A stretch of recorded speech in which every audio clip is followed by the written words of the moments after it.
a chance to get a simple one here. Yes. Okay. So I will call the meeting to order. It is 7 o'clock. We have 2 sets of minutes to take a look at tonight. And the first is for January 15th, 2019. Is there a motion to approve? Move to approve the minutes of January 15th, 2019 with any amendments or revisions thereto. And I'll second. Page 1.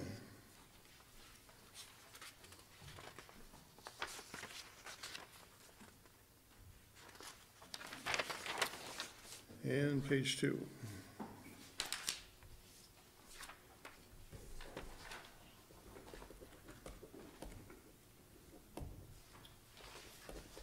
Hearing no comments regarding the minutes of January 15th, all those in favor of the motion say aye.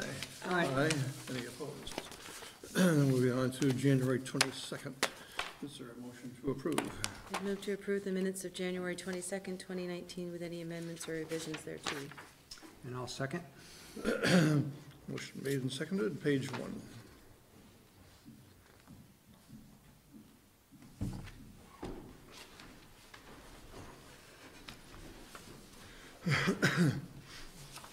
Page 2.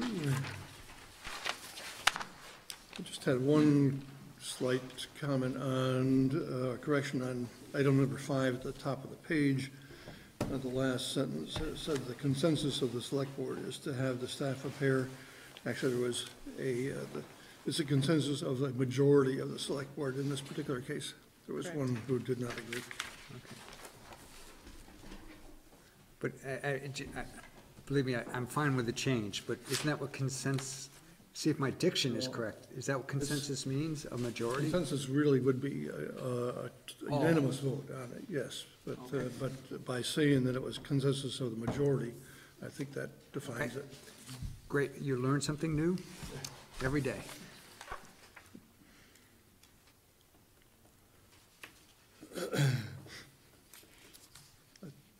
Not sure if number 10, the fire truck purchase, is correct. It's the replacement of 2 existing fire trucks with 1 quint truck. I think it was the replacement of 3 existing fire trucks with 1 quint truck and 1 other truck. Mini pumper. Mini pumper, yeah. Yes, you're right.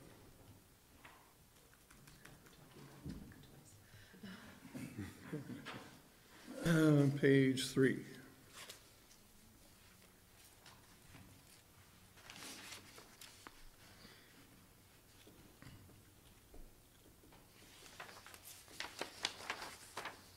Page 4.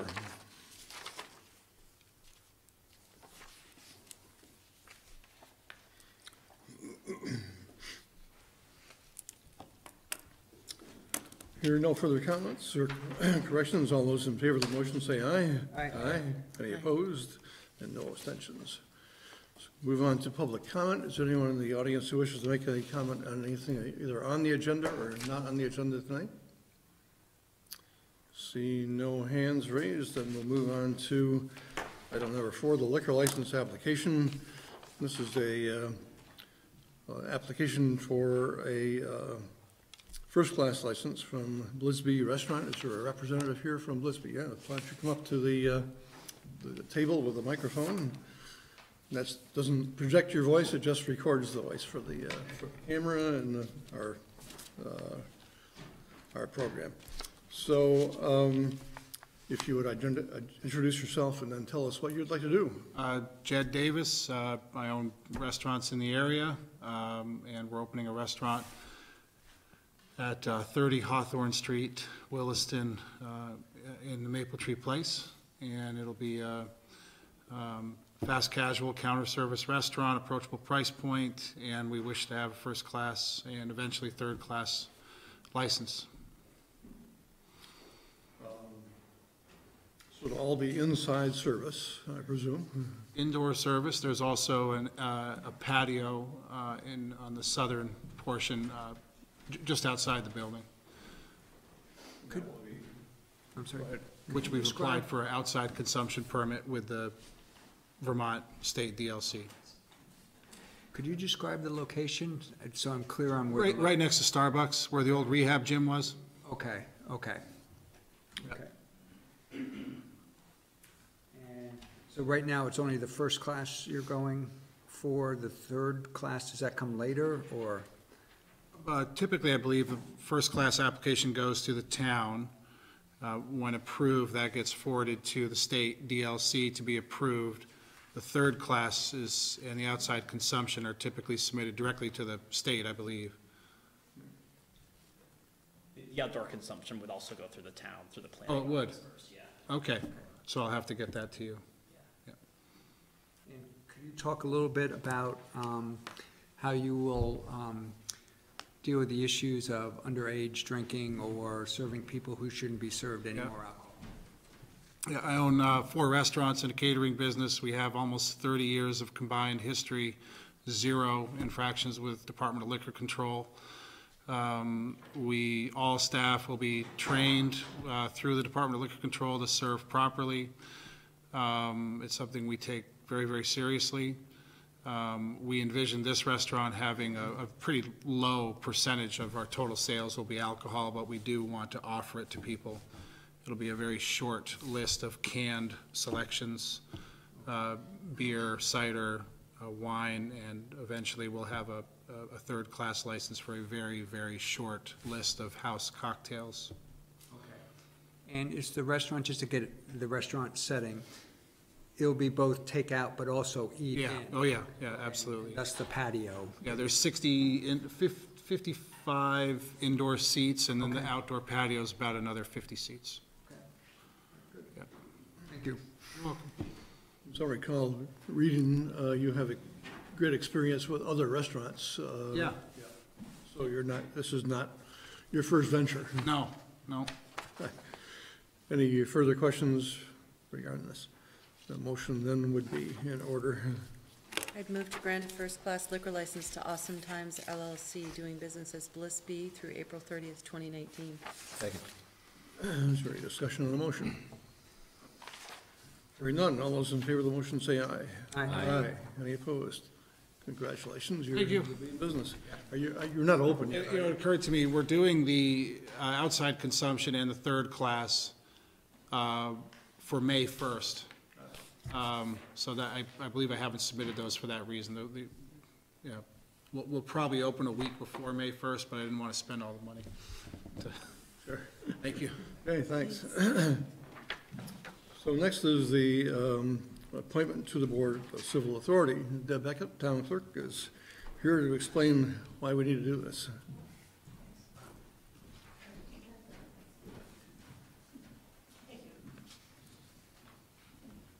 As, well, 3 of 4 of you know that this was voted on at the Board of Civil Authority last night.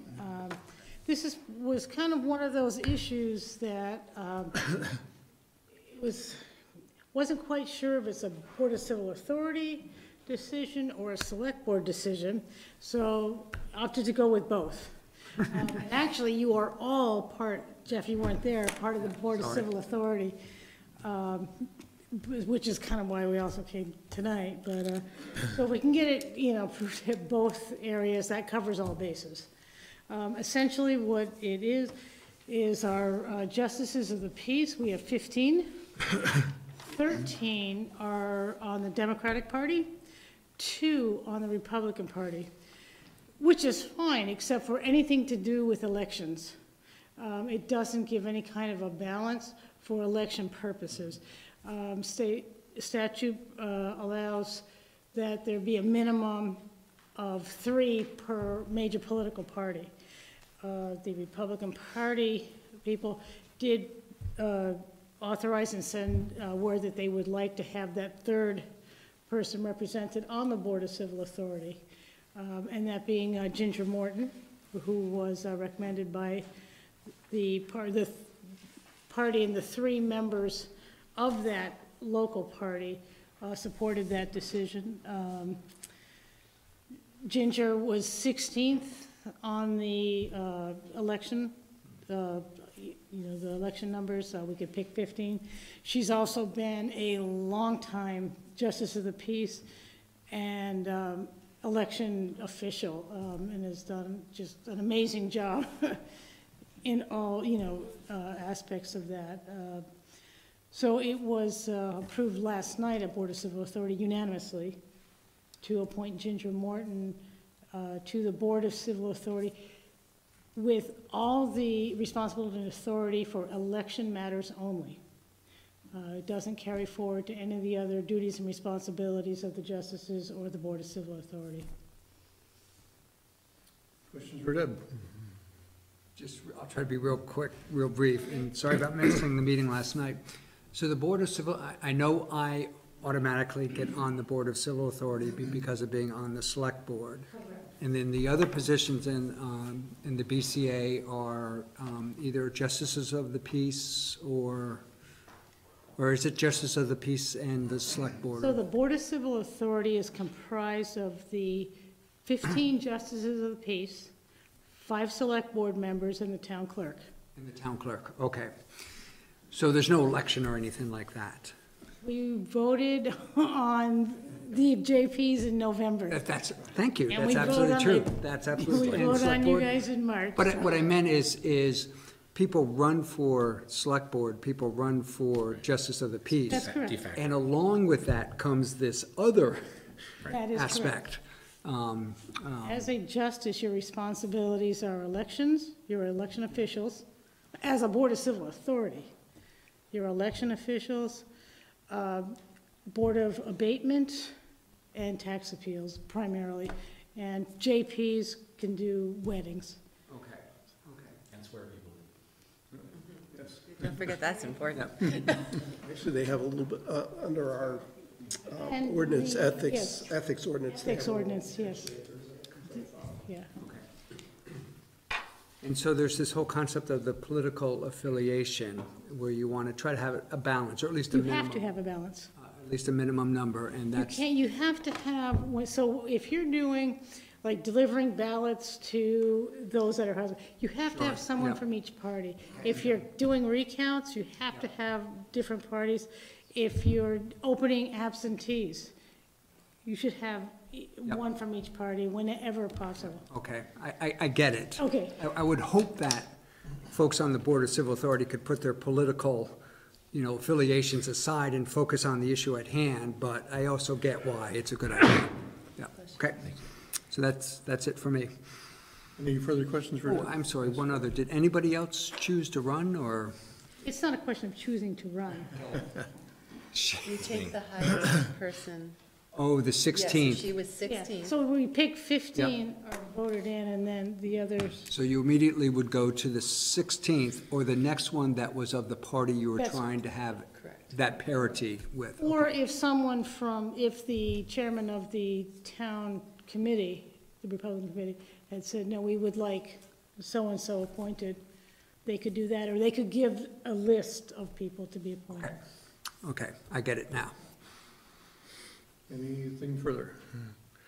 Motion then would be in order for this.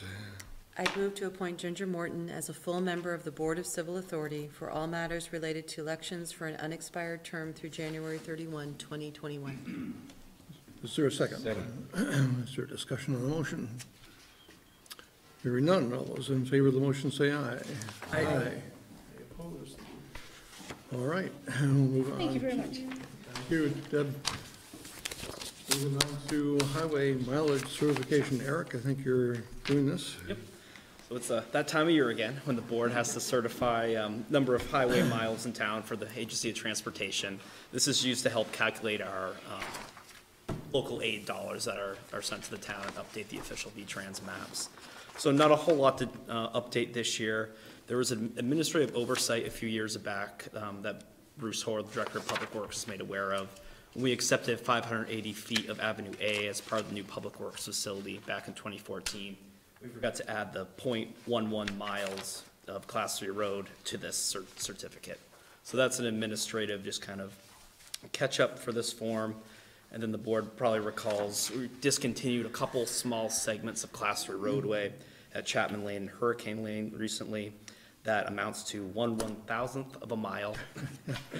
And that's just Chapman Lane. Hurricane Lane we don't measure because it's not center lane mileage. So we'll supply the state with the discontinuance orders and just asking the board for a motion to approve this, and we'll have this for signature if so approved. Questions for Eric regarding the mileage? Again, the motion would be in order. I move to approve the 2019 certificate of highway mileage. Second. Is there any discussion on the motion? Hearing none, all those in favor of the motion say aye. Aye. Aye. Any opposed? So we're running way ahead of schedule here, and, okay, we need to sign.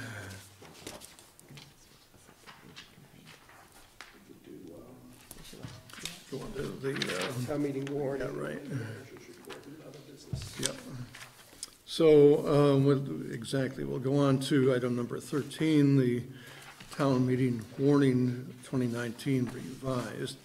And Rick, I'm sure you can explain why we need to do this. If you recall, we had a whole bunch of articles relating to the various charter changes, and there were various editions of this going back and forth between myself and legal counsel, and they weren't necessarily the same document. And so when I was preparing the warning for the board's final review at your January 22nd meeting, one of the articles was not included. And so I picked that up when I was preparing the flyer, and suggested the board go ahead and sign a revised warning, which the board did, and this is just a confirmation. We actually had, for different reasons, we had to do the same thing last year. So it's not unprecedented. Is there questions for Rick regarding this? So we do need a motion made for this as well. I'd move to adopt the revised official warning for town meeting and Australian ballot vote to be held on March 4th and March 5th, 2019. Second. Is there any discussion on the motion? If not, all those in favor of the motion say aye. Aye. Aye. Any opposed? So we've done that. Go on to manager's report. There's just a couple items I wanted to touch on in my written report, and there's a couple items that aren't in my written report I wanted to mention. The first item that is in my report is and Eric actually can give a little more detail if the board wants it.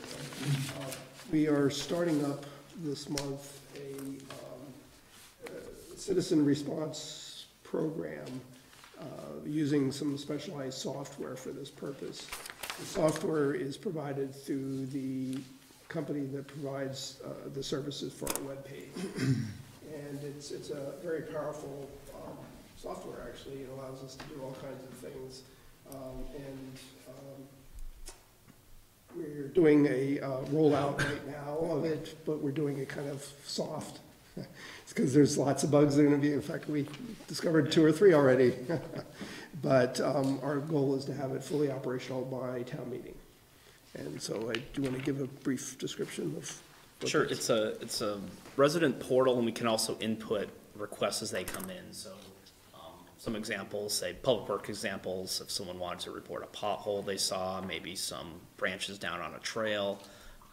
We've also set up they have a permitting question, a zoning complaint, and we can expand this to other departments to dog license question, issues that come up around town. So it's designed to give folks a web portal to submit the request. The ticket will route to the appropriate party in town. Once it's resolved, then they'll get a notification with an email, a text message, an automated phone call saying the request has been fulfilled. It also is pretty powerful. We can create these knowledge-based articles. So if someone's typing in a question, how is my, say, utility rate calculated? We can have an article loaded in the site that will pop up. Someone can read the article. They can let us know if it's helpful or not. We can kind of build that database over time. So it's a pretty powerful tool, and it's going to take us a little time to fine-tune it operationally with our routing and training staff on it, but hope to have, in a good place by town meeting that we'll start formally announcing and promoting it a bit more. Yeah, this is something I've been wanting to do for years, and for a variety of reasons, we didn't pursue it. One was cost, and the other was staff time. But the cost has come down significantly, and the fact that it's offered by the same company or through the same company or that's partnered with our webpage made it much more cost effective for us. So it's less than $2,000 a year. The software use. So we're excited about that. I like the idea. It has good mapping capabilities too. You can drag and drop this little icon and show exactly where the problem is if you're, if it's a pothole or something. So it's really kind of neat. On my written report, I mentioned the manager annual evaluation process. I believe I've included a couple forms that we've used in the past.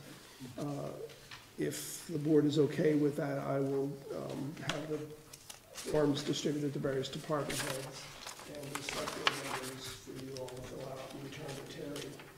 I'll also prepare a report, as I have in the past. That report will, I probably won't get that done until towards the end of next week. My schedule's kind of filled up, but that's the plan. If that's okay with everyone, we'll proceed with that. Everybody? I'm good. Good, great. The other, not in my written report, I wanted to mention that, I've mentioned this before, but remind everyone to please put this on your calendar. We're going to have a major, I hope major, substance abuse forum on April 10th at Williston Central School. The details of that still need to be worked out. We have a committee that's working on that as we speak. They've been meeting weekly for the last several weeks and includes school officials and others from around the area. We're really pushing. We want to have a big turnout, so at this point we're just asking people to put it on your calendar, and when we get details about the actual program, we'll make sure that gets distributed. But we think this is going to be a very important program, and the goal, of course, is to see if there's interest and maybe some ideas on how to prevent abuse. This isn't just about learning about it, it's about working towards preventing it and among young people. So that is our goal. And what time? Or do you know It'll yet? be in the evening. I'm going to say 6:30. We're thinking about maybe even having a dinner as part of this. We actually got a little a grant to help pay for some of the expenses, a $3,500 grant. And we have a project manager that's helping us out who has an interest in this. And some of the money may go to the food, some will go to publicity and other materials. The final thing I wanted to mention, and this is one that Eric's going to need to provide more information on, but there is several articles in the press just, I don't know when it appeared. This afternoon, I guess, so it's really fresh, about the software that we use for various municipal functions we call it NEMRIC, which I'm even not sure what that stands for. We've talked about this before in a different context, but it's part of the budget process saying that this is out-of-date software. There are municipalities all across the state that are using it, and we're all concerned about the fact that this may have a limited life in the future because it's kind of a small operation. And anyway, these articles apparently have focused on this software and found out there may be security leaks, or I guess there are security leaks in the software. And because what he's using, or the company's using as a base, is very, very old. It's, I think, base software from the 80s or something like that. Wasn't that? Yeah, I think the latest Fox Digital or something 2001 version that's not supported by Microsoft anymore or something. So anyway, it's a huge concern, and Eric's going to be checking with our tech people tomorrow to see what this means, and I'm sure there'll be towns all across the state doing the same thing. It's a big concern. We don't yet know if we have anything to be concerned about even, other than there's a fault in the software, at least there was. So that's all I had for this evening. So when Rick sends out the evaluation forms to you, I need to have them back by February 14th, and I think Rick will put that in the memo that comes to you as well. Actually, that means I have to get my report done before then. Yeah, okay. Well, let's see, what, the next select board meeting will be on the, Second. 22nd, so we have actually more time, but we can put that, well, I need to have enough time to collate them too, and so get them, but let's put that number in for the time being, and we'll see if we can get them back, or things can work out anyway. So I'm not sure, we're waiting for Matt to get here for the public hearing at 7:30. Any other business? Well, the only other business, but I don't think there's probably much in the line of other, well, is there any other business that people would like to talk about tonight? No. Would you like us to create something? We'll just go into a recess for a few minutes, waiting for Matt to get here. So the 7:30 timeline is. Yeah, well, yes, we have a few minutes left to go, Check but, it out. We're early. This is a momentous thing.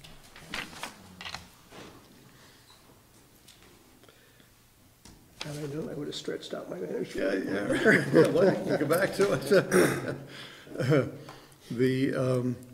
The letter that was sent off to the tax department, we have a letter back confirming that they've received it, and they will make a decision, hopefully timely.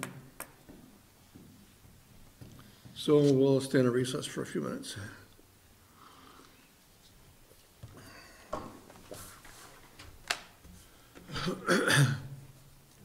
World War II veteran father would have said, "Smoke 'em if you got 'em." Yeah, right.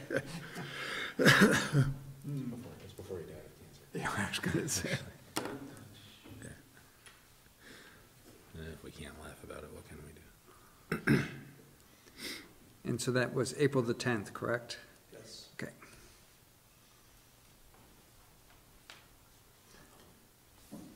We have a couple people from the schools who are on the committee. Someone from the Opiate Alliance, I think.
Here, and it's time now to open the public hearing on the bylaw amendment for growth management. And I'll read the part of the warning.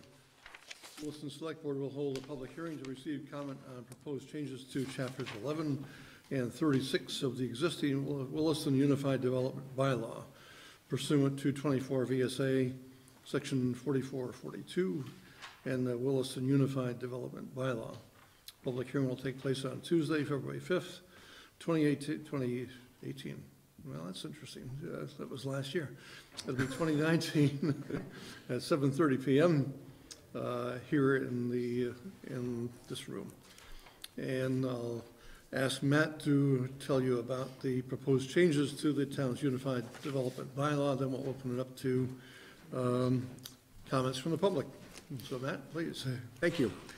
So there are two chapters of the bylaw, as you mentioned, proposed for change, and there are major and broad-reaching changes to Chapter 11, which is about growth management, and the change to Chapter 36, as a reminder, in the industrial district is an unrelated change, adding an allowed use of financial services, non-retail banking, to the industrial zoning district west. So one very simple and one with a whole lot of different facets, and not really the two related at all, except they require the same public hearing process, so they've been consolidated. So that said, growth management is a piece of Williston zoning that regulates the pace and geographic distribution of new residential development in town. It does that as an interim step in the subdivision review process, and because it establishes a limited number of dwellings that are available to be created through the subdivision process, it is competitive, and projects compete with one another based on a set of incentives that are laid out in the growth management chapter and are awarded points as part of that process. Growth management is handled by the Development Review Board, and they use their scoring system to inform allocation decisions and to plan for future growth as they're reviewing subdivisions. So that's the broader context. As far as we know, Williston is the only town in Vermont that handles growth management quite in this way through this competitive process. It adds significant amount of time and effort to the subdivision review process, but it does afford the town another opportunity to ask for and sometimes get attributes in developments that it sees as desirable or achieving the goals of the comprehensive plan. So that's the broad view of growth management. It has existed in Williston in some form or another since the mid-1990s. And tonight, what is proposed for review and potential approval is a whole set of changes to accomplish a couple of broad goals. One is to lessen the administrative burden of growth management. This means the amount of effort that it takes the planning staff to administer the program and address some of the complexities that arise when you start saying things like you can build a house on that lot but not until this year or that year. There's a couple simple ones, like we currently have a bylaw that says when you get growth management allocation, you get a certificate that's kind of like a stock certificate or a coupon, and you turn it in when you go and get your permit. That hasn't worked well. People lose them. We end up spending a lot of time, despite knowing exactly what the allocation schedule was for a project, resurrecting these things, finding them, marking old ones void, things like that. It's honestly easier from where I sit to simply review the decision the DRB made and make sure that the permits being issued are in line with it. Redrafting the scoring criteria within the bylaw so that you're not talking about it's 10 points weighted by a half or 10 points weighted double, but rather straight numbers, 5, 10, 15 points. So we started as a baseline with the idea that each category would add up to 100 points, and following the weighting as a starting point, assigned full point numbers to those rather than saying this is worth 10 points but it counts double. Just say this is worth 20 points and trying to make that a little more consistent. And then redrafting those scoring criteria to make them more readable and understandable for applicants. So there's things, you know, you're saying you want good neighborhood design, but not necessarily guiding applicants as to what should an applicant tell the DRB about their project that means good neighborhood design. So pulling some of that out of the town plan and expressing it in language in the bylaw. Terry, is it okay to ask questions, or should we let? Well, this is a public hearing, so let's let the, once Matt is through, we'll. I'll try to be as brief as I can, though, so you can fire away. Next are a set of changes designed to strengthen the incentives. So it's competitive and it's an incentive-based program, sort of may the development that brings the most incentivized attributes to the town win. The town's had a good track record of getting some of those incentivized attributes, but there are goals that have been added to the comprehensive plan over time that the Planning Commission wanted to see added into the scoring criteria. On-site energy generation or energy storage, the so-called smart grid, or small-scale energy production, green energy. Adding the opportunity for projects to compete for allocation by constructing sustainable transportation facilities, very small-scale park and ride, secure bike locker, transit stop type facilities that allow people to be more flexible in how they get around. Strengthening the energy efficiency requirements for allocation. We're citing to Energy Star currently, which has become somewhat outmoded and difficult to administer. We're talking now about Vermont Energy Codes and the stretch code, things that are more easily identifiable within the way energy efficiency is looked at today. We're also suggesting or proposing to limit the exemption for minor subdivisions that don't meet the minimum score, which in Williston is 30 points in this system. There's always a few units that can be given out to projects that are not able to meet that minimum score. We're proposing limiting that exemption to projects on parcels smaller than 10 acres in size. The embedded intent in the bylaw has always been, well, what about the small-time landowner who just needs to split their lot, often to convey a development right to a family member or to sell it off and make some money. So this just sort of corrals that. We've had a few instances in recent years of larger projects on the 4 and 5 unit scale saying, well, there's 4 units of exemption available, I'm going to go for those because it's easy. And a 5-unit project in certain parts of town is a pretty large project. So there was a desire to limit that. The next broad category is to meet that demand for residential development in the RZD and allow flexibility in the construction schedules to meet the market and the constraints of construction, while still maintaining the cap of 80 dwelling units over a 10-year period that the town has become really accustomed to experiencing growth pace. So the way you do that is growth management has traditionally been a 10-year window. And when you get to the end of that 10-year window, we come back to the select board and we say, okay, next year is the last of the 10-year cycle. We need to adopt amendments to this chapter to create a new 10-year cycle. The proposal here creates a 10-year rolling window. Essentially, you're in year 1, whatever wasn't allocated last year in former year 1 is now gone. It's no longer available to be allocated, but you're always looking forward 10 years. And there are rules about how much of what's available in that 10-year horizon is allowed. It's only about a little more than half of it once you get a year out is ever available. This makes the system a little more complicated, but it means you're always looking at the same amount of unit availability across the same number of years. One of the challenges of the 10-year window is when you're in year 1 of 10, it's not all that competitive. It stretches out till year 10. And then when you're in year 10, even the best project in the world might not be able to get allocation because it's all been given away, or almost all of it's been given away. Another change is to adjust the geographic target a little bit. This removes a few units from the growth center and 2 units from the ag rural. This increases the other sewer service area where we currently allow for 12 units a year to 20 units a year. So this is the residential zoning district area between Mountain View Road and Williston Road and the village. That's an area with significantly higher density than the 12 unit a year ag rural district. And the greatest amount of demand we've experienced over time. So a slight shifting of the unit counts between the 3 geographical areas. The next one is to allow flexibility in construction scheduling by allowing projects that have commenced construction within their allocation schedule to proceed with building all of their allocated dwelling units at any time within their overall schedule. What this means, I guess I'll back up and describe how this has worked in the past. A project gets allocation to build out, they get a certain number of units, and they get them over 7 or 8 years. Usually, before it makes sense to start that project, the developer needs maybe the first 3 or even 4 years of that allocation to be available, so they wait.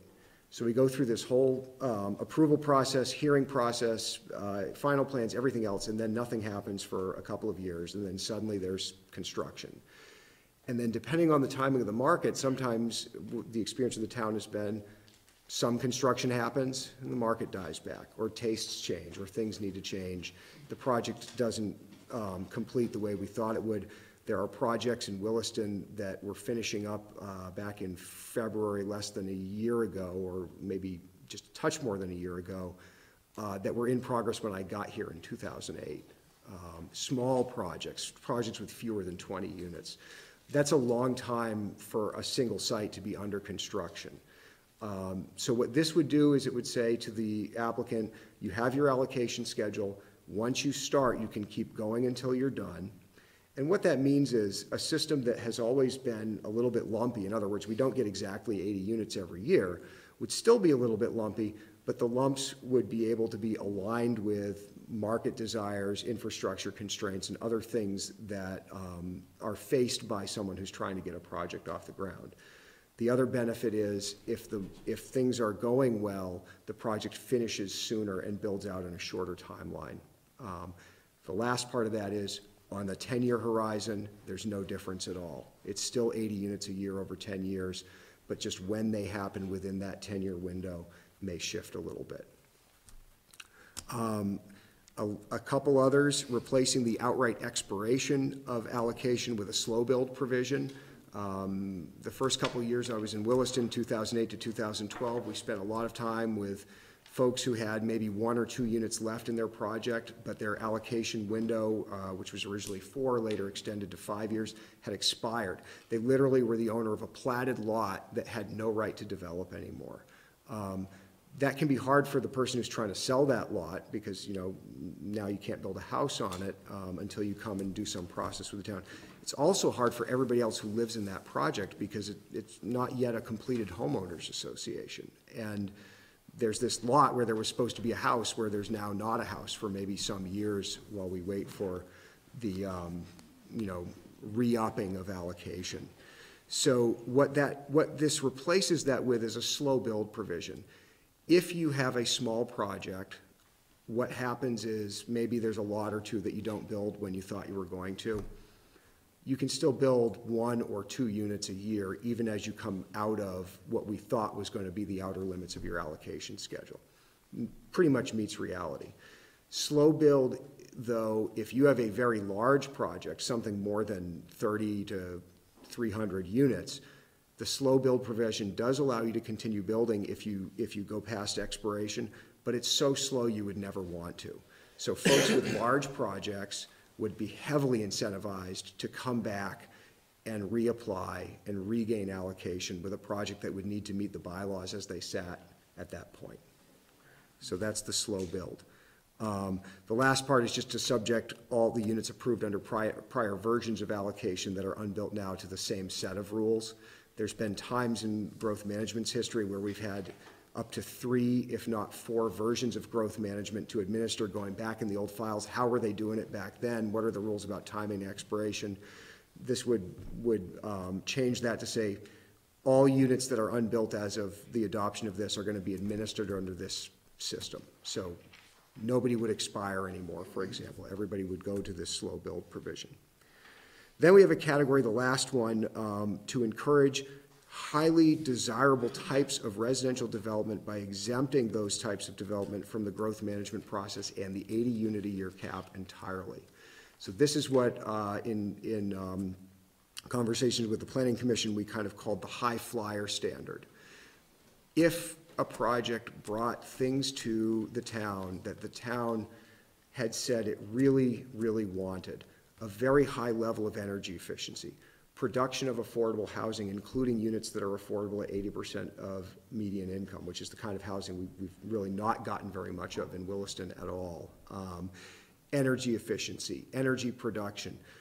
Enough things in this system, in this new scoring system, to score 70 points or more. There is no project in Williston today that would have scored 70 points or better under this project, under this proposed revision. So we're talking about a sort of next level project that we haven't seen yet in Williston. That combination of affordable, energy efficient, major open space asset, protected forever, that sort of thing. So there is within that the possibility that 80 units are building under the regular system, and then there's this high flyer project out there. We think we've drafted it in a way that it's hard enough to do that, that not everybody's going to be a high flyer. If they were, you'd get a preponderance of really innovative, progressive, new developments in town, you know, producing most of their energy on site, providing lots of affordable housing, et cetera, et cetera. But we think that the points have been set up in a way that it'll be a real challenge for somebody to meet that. But it sets that high bar and says, if you're really willing to do all these things, you could end up not having to do growth management. The other part is exempting units that are 80% area median income affordable from allocation requirements.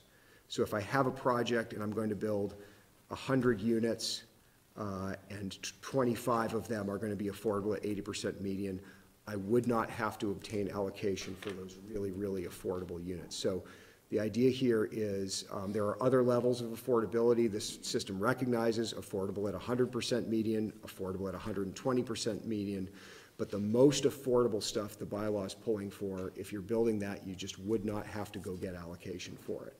You'd have to get allocation for all the market rate stuff in your project, but not the really, really affordable stuff. So that's the totality of the changes that are recommended under this. And don't forget about industrial zoning district and this added use. Good, thank you. So this is the time when the public has their opportunity to make any comment you wish to, or ask questions if you have some. And if you choose to do so, please identify yourself for the record. Anyone who wishes to speak? Kevin? The high flyer, is that, I guess, approved, someone gets the high flyer, is that in addition to the 80? Or, so in that year, there could be more than 80 units? Yes, it is.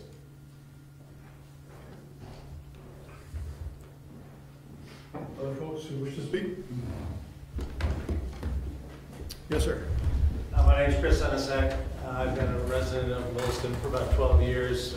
We're the developers of Chatham Woods on North Williston Road, as well as Chelsea Commons. We've kind of got a long history with your growth management system. We've been through it since the early 90s. And I just want to say that I applaud staff's recommendations, as well as the Planning Commission's hard work in putting together what I think are sensible, reasonable changes to growth management that will bring more clarity to the process, and I think will, in the end, get the town of Williston to a point where they will get more of what these growth management policies have sought to gain, which is more affordable housing, more energy efficiency, and more people coming into the town to actually develop. Because in my world, Williston is probably one of the towns you don't want to do development in.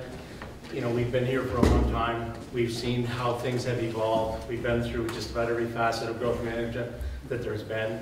And so what I would say to you is please carefully consider what he's proposed, because I think in the end, it's going to mainstream processes that have become kind of convoluted in the past, and I think will gain everybody what they're looking to see Williston become. Thanks. Remind you, if you haven't signed in, before you leave, if you would please sign in that you are here. Anyone else who has any public comment on the issues tonight? And I know, Jeff, you had some questions. Does anybody else? Go ahead. It's an awful lot, so it's a little bit hard to absorb at one time, so I'll try to be as brief as possible. And the other thing is, please do not take my questions, do not infer whether my questions show that I support or do not support what is. It's more just to make sure I have an understanding. The under growth management, the first item you brought up is lessen the administrative burden. And was that a problem, the administrative burden? I mean, you explained how there's a fair amount of work, but I guess I'm asking from the question was it holding up your ability to get projects before the DRB or process them, that type of thing? Sure. Well, the first part was the permitting process using the certificates was immediately untenable. Projects were bought and sold between developers who ended up not conveying those magic pieces of paper we had printed. The bylaw contains a reestablishment of valid growth management certificate process where I was supposed to charge somebody $30 and go make a photocopy and write an opinion that it was now the valid certificate, and if they ever found the other one, they couldn't use it. And it sounded great, but it just didn't work and made the processing of those permits for new dwelling units more challenging than they needed to be, when all I was doing was going through the motions of something the bylaw said I needed to do when I already knew the answer, because I could go look up the decision and I knew how many permits in a project we'd issued and how many more we had available. The other part is the scoring criteria and the weighting. In part, it's administrative in terms of when we staff the growth management hearing annually in front of the bylaw, making sure that we're accurately communicating draft scores based on the weighting of the projects. The other part is it made it really opaque to applicants. So they would read in the bylaw that something was worth 10 points, but not see that really with the weight it became 20 points, because those two things were not expressed next door to one another in the chapter. It was really only coming out during the hearing. We wanted to take that away so that somebody going through this process, even a landowner who's not a developer, could sit down and understand what this was asking for and how they could meet what it was asking for. So those were some of the challenges we faced. Okay. So, I mean, in your mind, clearly, and I assume the Planning Commission's mind, clearly this is a benefit.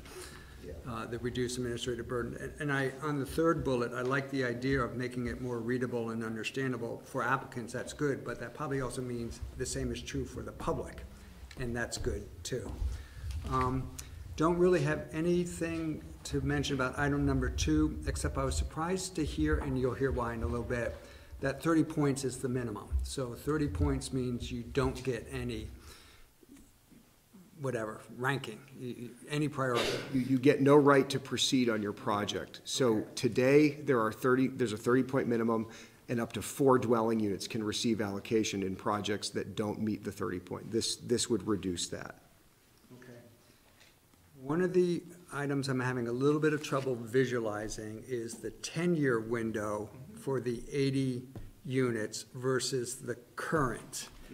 And you made a comment that, first of all, it keeps us within this amount, this 80 units per year, that we're used to.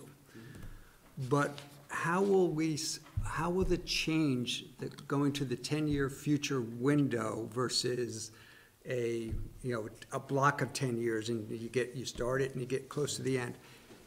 I guess I'm asking the question is, how is that a benefit, and what are the benefits of that, but also what are the liabilities? What are the potential liabilities is what I think I would like you to focus on. The potential liability of the moving 10-year window is that it takes away something that you had to do with a fixed 10-year window, which is every 10 years you had to assess, should the next 10 years look like the last 10 years? Can we still support 80 dwelling units a year? Do we still have the sewer allocation, the services, and everything else? So in the time I've been here, when the 10-year window was expiring, we would, as the planning staff, say, okay, so for growth management to work at all, we've got to get back in front of the select board with a bylaw amendment to set up the next 10 years. This would say, until you change it, 80 units a year, 10 years, at these numbers is what's going to be available. So the way I would foresee that being different is you might start thinking about changing what that 10th year out looks like based on some other feedback that you're seeing as select board members. We really are having trouble covering emergency services. We're not sure we can buy enough sewer allocation to continue to support this as beyond the 10-year horizon it's already got. And there's numerous places in this draft where there's caveats saying all of this is only true if there is sewer allocation to sell for these projects. And if there's not, this doesn't mean, you know, there's some right to do it without that, because it's just like everything else you need to make a project happen. You need to be able to go and get that. So to some degree, I think modifying the numbers, modifying the pace of growth becomes something that the staff and the select board have to pay a little more attention to. But I think it gives you that longer lead time, and, you know, you don't ever feel sort of locked into that 1 10-year period. You can say, well, geez, we just did attachment A, and I'm kind of worried about what sewer looks like 10 years from now. Staff, I want you to, you know, dial this back and bring us a proposal and bring us a bylaw amendment. Okay. Can I add? Sure, please do. I've been through 2 10-year and at the end, like the last 2 years, is so painful for the town planner and for people. You know, people just want to build a house on their property. They just like, sorry, come back in 4 years when we have allocation, or 2 years. It's ugly. It gets really nasty. This just makes it, just rolls from year to year. Would it be fair to say that it kind of is like an equity or fairness issue? Because if you happen to, if the time in which you happen to be able to move ahead with the development is towards the end of a 10-year block, Very much so. you're kind of, you know, up the, you know, you have very limited options, which ultimately may not work for you. If we have the rolling 10 years, probably not all of that goes away, but at least some of it goes away, or a fair amount of it goes away. So it's a more fair, equitable way to do allocations. Is that a fair comment? You asking me or Kevin? Well, the whole planning commission is welcome to join in. I would say that your characterizing it as equity is very similar to how I say the town experiences a more consistent amount of competitiveness in the system. In the 10-year block, if you're in year 9 or 10, you can have the best project in the world, but there just might not be units to give. And the rolling allocation would do away with that kind of artificial impact on competitiveness. Okay. Chapin, I think you had a hand up. I think your question's probably been answered, but as a planning commission member, I'm Chapin Gator on the planning commission. There were 2 parts of most of this is tweaking incentives and so forth. The 2 things that to me were significant that I gave the most thought to were the 10-year rolling period, and really right now we have a bunching where there's a whole lot of pressure and difficulty at the end of the 10 years, and then suddenly everything's open again, and this just evens that out. It was hard to wrap my brain around it at first, but it means that it's a consistent process. And the other one is about being able to build your units once they're allocated, not having to wait for an annual allocation. That one, to me, it means someone could build a lot early, and then the economy could go down, and you could have a developer get ahead of the market. On the other hand, what we're experiencing now is things don't get built, and then by the time they're ready, the market isn't in the right place. And so we have sort of an artificial push-pull. And if a project is approved, I've seen things like Northridge where people are upset by the length of time to develop. And I see this solving that problem, which is you're still getting the same number of units over a long period, but the building schedule has more flexibility. So I had to give careful thought to those 2. All the rest to me were tweaking incentives and making things run smoother. And so how you feel about those 2 is most important, I think. Okay, good. Thank you. The next one, which is the geographic distribution. It sounds like we're taking units away from the growth center. Yes. which somebody might argue, wait a second, that's where you want growth to occur. That's probably where our town plan wants wants our growth to be focused, but yet we're taking units away from that. Sure. So a couple things. The town's commitment across the 20-year lifespan of the growth center is to do at least half or more than half of its growing in the growth center. So at 56, 12, and 12, the distribution we have today, we're doing way more than half in the growth center. At 50, 20, and 10, which is the proposed distribution here, that's still true. The other thing, and Planning Commission members test my memory on this, is we spent some time looking at what's been approved and permitted and allocated in the growth center as it's mapped, and what's left for land, and what's left for potential development within the kinds of densities that the town is comfortable with today. Looking at Finney Crossing, looking at Cottonwood Crossing, and then looking at what's left in the rest of effectively Taft Corners, there simply is not another piece of land where you're going to be able to build under the current density rules another Finney or Cottonwood.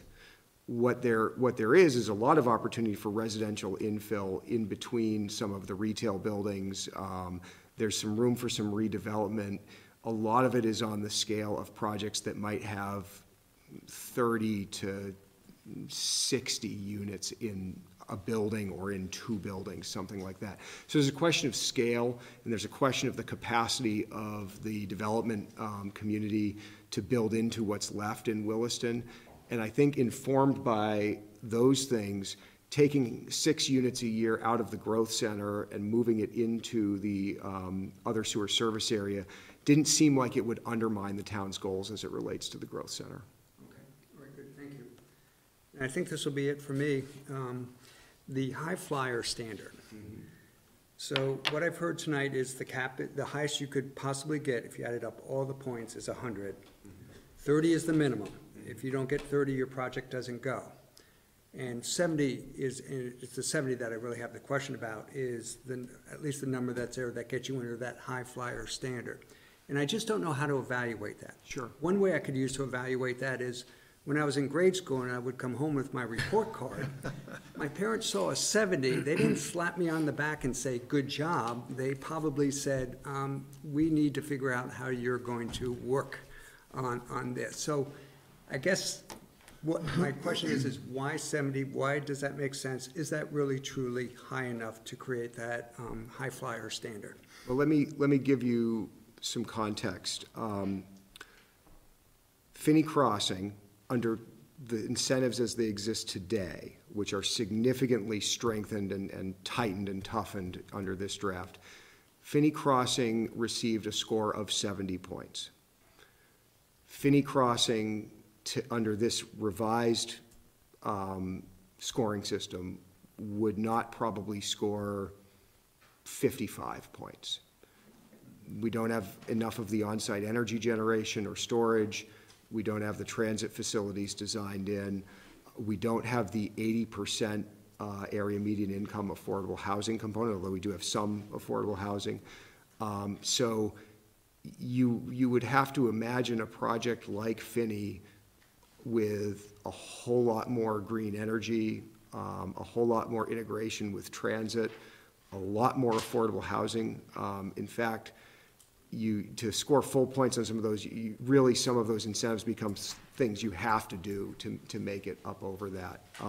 The other thing that I would say, maybe not as directly about Finney, but we've clarified and tried to put some structure around some of the more nebulous criterion here. So we had things like neighborhood design, compatibility, provision of neighborhood space that we're kind of saying, well, they provided a neighborhood pocket park, but is it a 5-point park or a 20-point park? This proposed revision puts a lot more structure around that, gives the town a lot of tools to evaluate those things. So like I sort of started that section with saying, nobody in existence in Williston today would score 70 points under what this is asking for. And it seemed that you wouldn't want to say that to be a high flyer you had to have 100 points, because then you're really just turning everything into almost a requirement. And also, there are certain things that certain projects, because of the piece of land they're on, just may not have an opportunity to do. If you're not on a transit line, you're you're not on a transit line. The way we're incentivizing development being on transit lines is that 50 of the 80 units need to be situated in the growth center. So there are other structural things at play there. Good, thank you. Anyone else in the audience who has any comment tonight before I ask for a motion to close the public hearing? Laura Marino, Southbridge resident, been here about 10 years. I have a question about what you were just, I'm new to all this, so bear with me if I say something way off. So the high flyer status, you were saying Finney Crossing does not meet the 70, whereas they would have when they first applied to build. And so our standards are constantly, we're always redesigning, rebuilding, everything's greener, everything's more energy efficient. So with your 10-year window that rolls into creating an easier, and maybe that's a good thing. Like I said, I'm new to this. You have a rolling 10-year window, you're building at the end of 10 years, and you've got a big development going in. So you've got a high flyer that scores a 70 at the beginning of that 10 years. They're building towards the end of that 10 years. They don't meet that 70 anymore. And so now you've got other developments that would be better for that space and or qualify in a higher way. How do you... So there's some things about the 10-year cycle that are true today that would still be true with a rolling 10-year. There are rules about how much of the available allocation in any one year can be given to any one project. So today and in this proposal, if you're looking out at the available units in a year in the future, you can only give a maximum of 3/4 of those units to any single project. So 25% of whatever's available has to be left open, even if nobody else is asking for it, has to be left open for some other project to come in and take. So there's always some room for new projects to come in. The other part I would say is, once a project gets its allocation, it has it, and it's essentially vested in it if it's gone through the rest of its approval process, and it gets to build to whatever standard it obtained that allocation under. But one thing that has come up a couple times, and I would expect to continue to come up, especially with large projects, is they change over time. People want to do different things. It's very important that in the system we have today, and in any system going forward, that when the Development Review Board sees a change, they're able to say, even with this change, this project is still meeting the things that it scored points for in that system. And if it's not, if the change is big enough that the evaluation should change, then the decision by the DRB, and the one I would advise them to make, is to say this project needs to go back to sketch plan pre-application and compete for allocation under the new rules. So, it's a truth of the business we're in that projects and applicants do get vested in the standards under which they got their approval. That's when the property right is essentially conveyed. It's also true that if things change enough, they may have to surrender that and come back and compete again. And so, the scoring criteria may get more difficult over time. New projects and applications for reallocation would certainly be subject to that. So are you not demanding that every year they're meeting a 70 as per that year's criterion?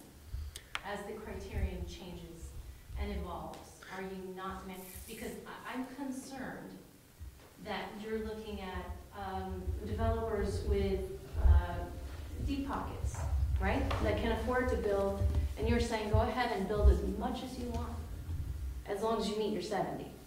But now, if they're not meeting a 70 every year of that 10 years, then they're not the high flyer. And, that may not be living up to standard that you set.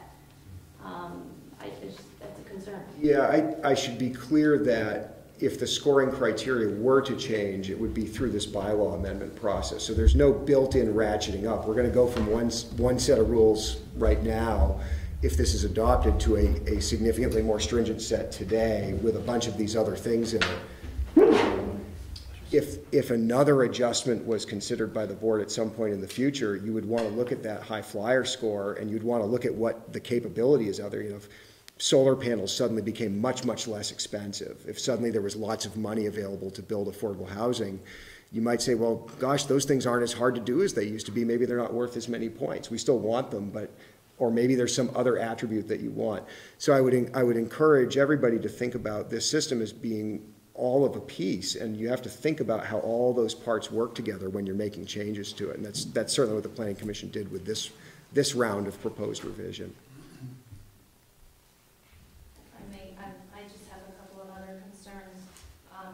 I'm a Southbridge resident, and I am very frustrated with the lack of what I feel the town listening to the residents in regard to the Northridge development. I did a walkthrough on Metcalf today, talking to neighbors, and I'm watching as the flooding waters are washing out sidewalks on Metcalf that aren't being repaired by the town. And that's without building. And they've raised concern after concern after concern that as the blasting and the building and the digging and the roads being put in, that flooding's gonna get worse. Some people have listened, but not enough. And I'm very disappointed. I'm concerned about the high flyers being able to build as much as they want. I'm concerned about where I understand there's a need for the, I'm going to call it lower income housing, for lack of proper terminology. Build as much as you want. The developers, some of whom are on the development review board, which I feel is very wrong, are going to continue to make money. There are empty retail spaces that aren't being filled, and we continue to build. The Field of Dreams mentality of build it and they'll come is great to a certain extent, that it starts affecting the residents and we start ignoring those who live here and have their homes here. Future growth is necessary. I understand that, I appreciate it, but I feel like it needs to be done with care and communication and respect. I was embarrassed when I stood up in front of the Development Review Board by a member of the board, and I won't say who. But I'm a resident, and that's not right. So I feel like all of this really needs to be carefully thought through, and that open-ended building by a certain developer that can meet certain criteria where a smaller developer can't. We have to be really careful of those open-ended building allowances. I am also speaking to criterion 11.9.3, providing the paths and trails. So the Northridge builder was asked to provide for a trail along the outside edge of their property. And that means tearing down wooded areas, bulldozing them, blasting whatever they need to do, and setting down a beautiful cement path without regard to the Southridge residents' concerns of public being in their backyard that already exists. And also the wood, wetlands, and wildlife that live there. 5 minutes ago, heard a coyote back there. The environmental person that came and approved Northridge was a joke. Not him personally, but the squirrels and the chipmunks on the list that he checked off was ridiculous. I had a bear sitting in my driveway last fall. There's tons of wildlife that were not accounted for. I feel like that whole thing was pushed through. Pathways built to connect residences and residential areas is wonderful. However, we already have a bike path that goes right through Southridge and connects Coyote Run, Allenbrook, all the way out to Old Stage Road. So you're spending money, you're ruining wetlands and wildlife. I'm not seeing the care and the concern. Our voices are not being heard. And I really, really feel like these need to be gone over in fine detail. All of the criterion, and not just voted with a yay or nay in a flippant manner. Growth is wonderful and it's necessary, but it needs to be carefully considered. And I don't think that the town of Williston is considering carefully enough. With the empty retail, the number of banks that are going in, repeated businesses, it's unnecessary. And there's certain developers that are making a lot of money, and they'll continue to do so happily. But there's a lot of residents that are unhappy. And we need to be heard, and that needs to be considered, please. Thank you.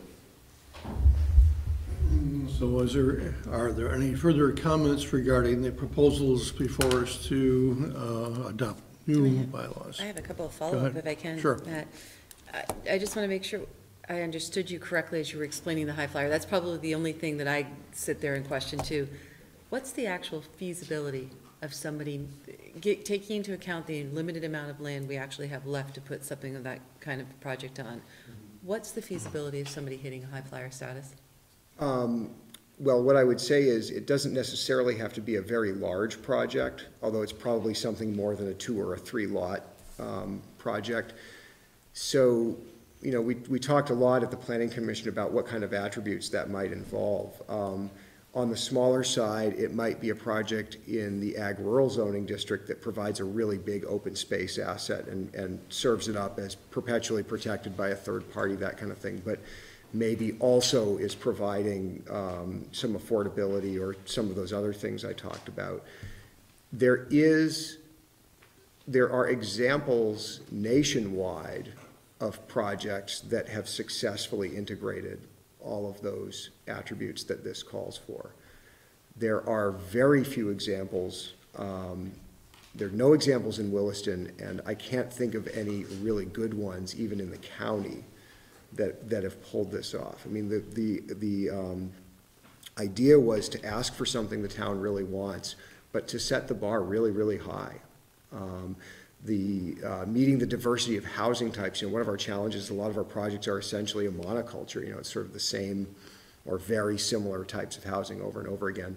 A big project like Finney has a lot of ability to offer some diversity of housing types.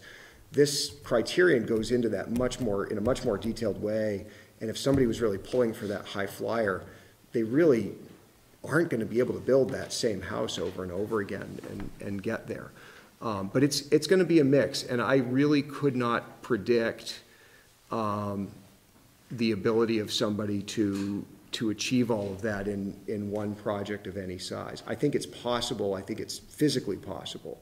I am not an expert in what it takes to create a profitable development. And whether somebody looks at that and says, well, I can make money on that and it's worth it to me because then I won't have to do growth management, maybe. But I think the Planning Commission has made it challenging enough that it doesn't just open the floodgates. The other part is procedurally, the DRB would have to see this at sketch plan.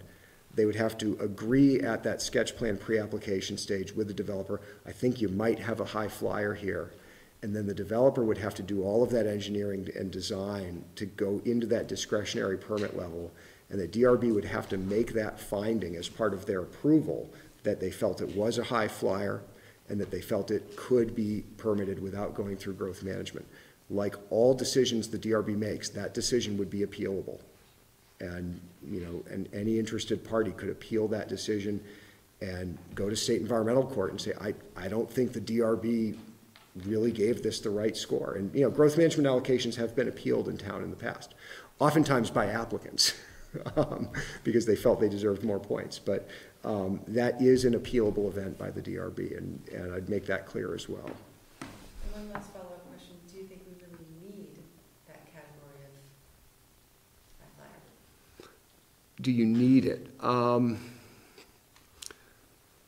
I would view growth management as it has evolved through the years as a tool that has taken on a lot of utility and a lot of meaning for the town. It started off, we just need to regulate the pace of growth so we can keep up. And it's just about the number of units we get. And it's turned into, well, what if it's competitive? And then, well, if it's competitive, what will people compete on? And one of the things we looked at really hard with the Planning Commission is, should the town continue to have growth management? Or should we just have really high exacting development standards. As much as anything, I think high flyer is a chance to test that out a little bit and say, what if we just said, not everything, but anything that doesn't engage in this competitive, time-limited process, if you really wanted to know you weren't going to have to do that, if you really wanted to get through subdivision review in something less than 18 months, what if somebody could meet this bar? And that was a lot of the thinking that went into establishing that. So do you need it? I don't think so, but I do see it as another step in the evolution of the process of going from we just want to keep up with the pace of growth to we really want to articulate in all these different ways just what it is we want out of new development that comes to the town. I don't mean to keep questioning, I am hung up on this a little bit, because to me, when I first was looking at it, it was kind of like that fast pass thing at Disney that got completely out of control, and it's been a nightmare, and it's now like you don't want to go to Disney because everybody can get them, it's a disaster.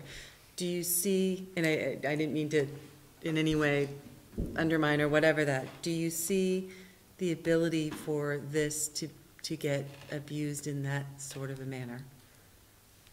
I don't think I would call it being abused. I think a lot of, if we were in a world where it made sense for a lot of applicants to utilize this process, you might start to look at it differently. You might start to look at making it more difficult to achieve.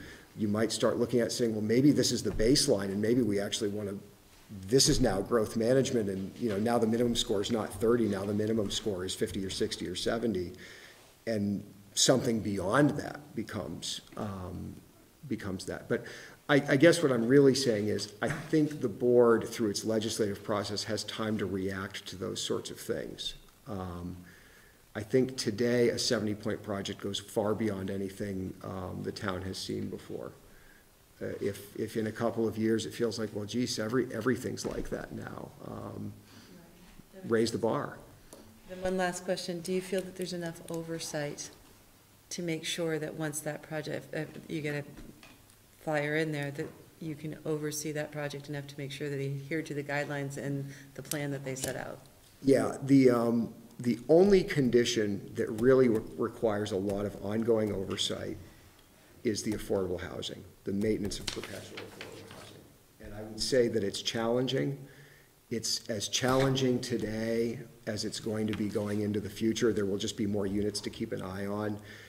I'm finding myself in my role and with some of what's going on with perpetually affordable housing in town, having to keep a closer eye on it out of the planning office.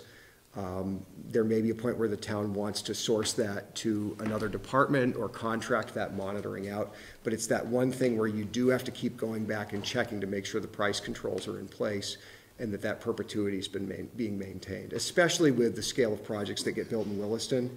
So we don't tend to have really, really gigantic projects with hundreds of affordable units that a big housing trust is willing to take on and maintain. We're going to be kind of in the do-it-yourself mode in terms of monitoring that for the time being. And I would say that given it's one of the highest rated goals that the town has set for itself in the comp plan to have affordable housing, it's a worthy one of spending some town energy on. Thank you very much. May I just to make sure I heard correctly, or maybe I'll use different words to see if I heard it correctly. Right now, the way you've been following development in Williston for quite a while, you do not anticipate that the high flyer, whatever we want to call it, provision will cause the 80 units per year to, on a 10-year rolling average, let's say, to be exceeded by much, if any at all.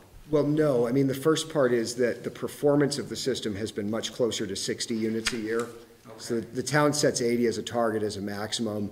What it experiences over the last 20 years is something maybe 61, 62. So that's the first part is what you're feeling out there is not 80, even though that's been set as a limit. The second part is, and I think this is, it's worth leaving 80 as the limit for now, but when the town set the 80-year limit, this was a really different place with much, much smaller administrative capacity, emergency service capacity, school capacity, sewer capacity, all of those things were much more limited. That said, 80 units a year as a limit, as a maximum, has proven to be a manageable rate of growth that the town has been able to match with its scale and its provision of services. And if there were sort of a run on, on the high flyers, let's say, do you feel that the town would have adequate time to respond to that and go in and revise the bylaws? I think you would. I mean, given the pace of new development that comes in, the demand of the market, the complexity of putting a project together that meets this, and keep in mind, this is one chapter out of 46 chapters in this bylaw. There are wetland setbacks. There are all kinds of other things. There are densities in the zoning. There are infrastructure construction requirements. There's lots of other things that go into what shapes a development. This is almost the extra stuff that we don't outright require but really want is what gets embedded in growth management. So I think given all of those things that all tend to manage the pace, this is just another tool in the toolbox. So are there any further comments regarding the proposals before us tonight from the audience? Is there any other way of rewarding those high-flying builders? Because that's a great standard to have, and I love that, because you're shooting for, okay, this is where we want to be, this is what we want to develop, right? But making, it an open-ended, build as much as you want, if you're building this type of housing or this type of housing. Is there another way of rewarding that, that doesn't, I grew up in Shelburne. I moved to Long Island for about 12 years. It was like culture shock. I'm here back home for a reason. We want to avoid the Long Island, sprawl. And it's, I'm just, open-ending building, maybe somebody does meet that standard and they, take off. And then where are we at if you're saying you can adjust the bylaws quickly enough and it becomes out of hand and you don't anticipate that. I'm just, it just seems like maybe there's another way and another incentive for rewarding those builders. I'm not sure where that's coming from. Well, there are attributes of development in Williston that are incentivized through other forms of land use control. We allow taller buildings when they build affordable housing or parking structures. We allow greater densities when we get affordable housing. We have the ability to reduce impact fees when somebody's building affordable housing. Projects that build a piece of transportation infrastructure can sometimes count the cost of building that against their transportation impact fee liability. So there are some things like that. Can they be adjusted? Can they be changed? I think they can. And it's always worth thinking about all of the different things that the town can do in this regulatory sphere to get the kind of development its comprehensive plan says it wants to see. So the fear, I think everyone, the fear of gaming the system. I know there was in Burlington, there was a high-rise that got an extra height bonus for saying affordability, and then they said, oh shucks, I just can't do that. After they built, and they said, well, just fine us. And they, instead of spending $100 or $1 million on the affordable units, they only paid $300,000 to the town of Burlington for a fine.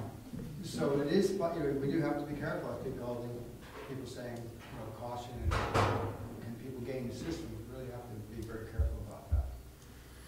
Okay.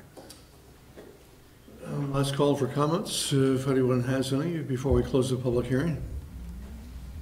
Yes, Megan. Megan Cope, member of the Planning Commission. I just want to respond to a couple things. One is that I feel like the Planning Commission has spent a lot of time with this, and so we have, all of our meetings are public, and we have spent enormous care putting into these things. So I just want to affirm that. I think another thing is that, repeatedly when we have done all the feedback that we get is that there is inadequate affordable housing in Williston. And none of our present incentives have actually moved the dial very much. We still do not have adequate affordable housing. We have over 10,000 jobs in Williston and fewer than that number of residents. And many, many of those jobs are low-wage work in the retail sector, in industrial sectors and in, other kinds of low-end service jobs. And there is not a place for those folks to live locally. So as we think forward, if we as a town truly do care about affordable housing, then we need to do something else than what we have already done to start moving that dial a little bit. This is a pretty low-risk attempt at that. 80% of AMI is very, very admirable goal. And I think if we actually got some housing, any housing at 80% of average median income, that would be tremendous. And I really don't think, I mean, we have a developer here who could give us a quick answer, but that is going to be difficult financially to pencil out. To create very much affordable housing at 80% AMI is a huge ask. And so I just feel like I don't feel like this is going to be something that's going to go rampant out of control. We have tried other incentives, they haven't moved the dial much. Let's give this a try. It's not opening the floodgates. There's still lots of forms of review. As Matt points out, there are many, many other requirements, plus all the public review of all of these things, DRB, plus of course everyone can attend those if they choose, and appeals processes and so forth. So, in my view, what I've heard from the town over and over again is affordable housing is a huge problem. Okay, here's a chance to see if we can do something about that, and let's give it a try. And it was very carefully thought through. Any further comments regarding, yes, sir? Jeff Bolton. I'm a financial advisor, and I'd like to be able to join my compatriots and who are attorneys and accountants and be able to work in the industrial zone. Any further comments before we close the public hearing? Seeing none, a motion to close the public hearing would be in order. I'd move to close the public hearing and propose changes on the Williston Unified Development Bylaw. Second. Discussion on the motion. Hearing none, all those in favor of the motion say aye. Aye. Any opposed? We'll move on to consider adopting the proposed amendment. Are there questions from the board at this point? Well, the only question I have, or maybe it's a comment, is it's a pretty major decision. Is there a need to make a decision quickly? Well, one thing that would make administration easier is if this is adopted prior to the growth management hearing happening on March 22nd. And the only reason for that is we had to think a lot about when would the new scoring criteria become effective. Had this been adopted prior to the end of the calendar year, it would have been a little easier. We could have just said it starts with the next calendar year. That said, we rarely ever see any residential pre-applications until the second half of the year, but the way the draft is written right now says this takes effect any changes to this chapter take effect immediately following the prior growth management hearing. So, new applications that come in get reviewed under the new criteria. Everything we're going to be reviewing with the DRB in another month or so will get reviewed under the criteria as they exist prior to any changes. So if we were to wait till our next meeting, if possible, which is in 2 weeks, tonight was very helpful, and I very much appreciate all the input. But if possible, I would like a little bit of time to think about what I heard, possibly receive some comments, and if it's at all possible to wait till our next meeting, that would be my preference. What's the statute say after we pass a change in the ordinance? It takes effect, is it 21 days after? Anybody done the math on our next meeting versus what you want? Well, I have not. It's the 19th, right? 2 weeks from today would be our next meeting. 22nd. 22nd? Well, 19, you're right. I don't know. Hey, don't ask Rick to do the math.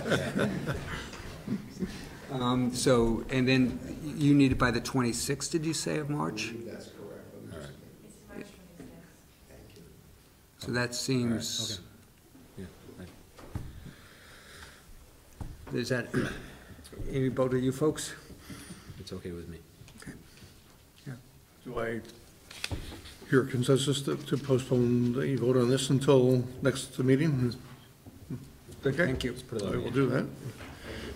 Thank you. Thank you, everyone. Thanks for coming, everybody. So we'll move on to the public hearing on the VCDP grant application. Mr. Longstreth? If you, well, looks like you might have, we misnamed you, perhaps Long Stretch should be the, so if you would give us a brief outline of what your proposal is. Actually, I should read the warning. The Town of Williston Resources is considering making an application to the state of Vermont for a VCDP implementation grant 2018 under the Vermont Community Development Program. Public hearing will be held at 8 p.m., more or less, on February 5th, 2019 at Williston Town Hall to obtain the views of citizens on community development, to furnish information concerning the amount of funds available and the range of community development activities that may be undertaken under this program, the impact to any historic and archaeological resources that may be affected by the proposed project, and to give affected citizens the opportunity to examine the proposed statement of projected use of these funds. So I'll turn it over to Mr. Longstreth. Thank you so much for letting me speak tonight and for your interest in this project. We Resource moved into Williston in March of this past year, and we're renting a facility at 329 Harvest Lane with the intent to purchase it in January of 2020 when our option becomes available.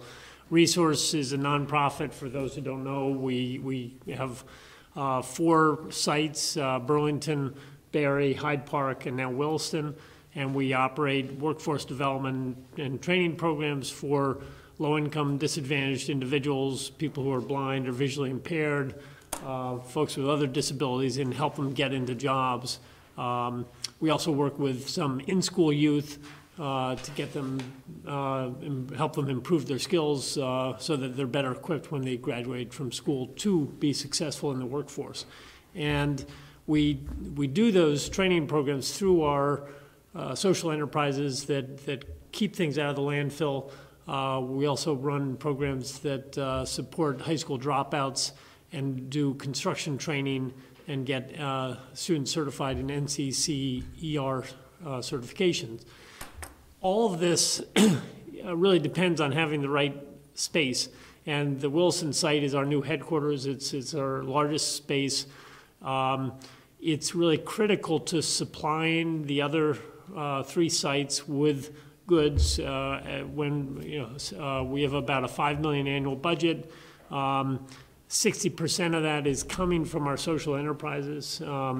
And those social enterprises really are fundamental to providing this workforce development training.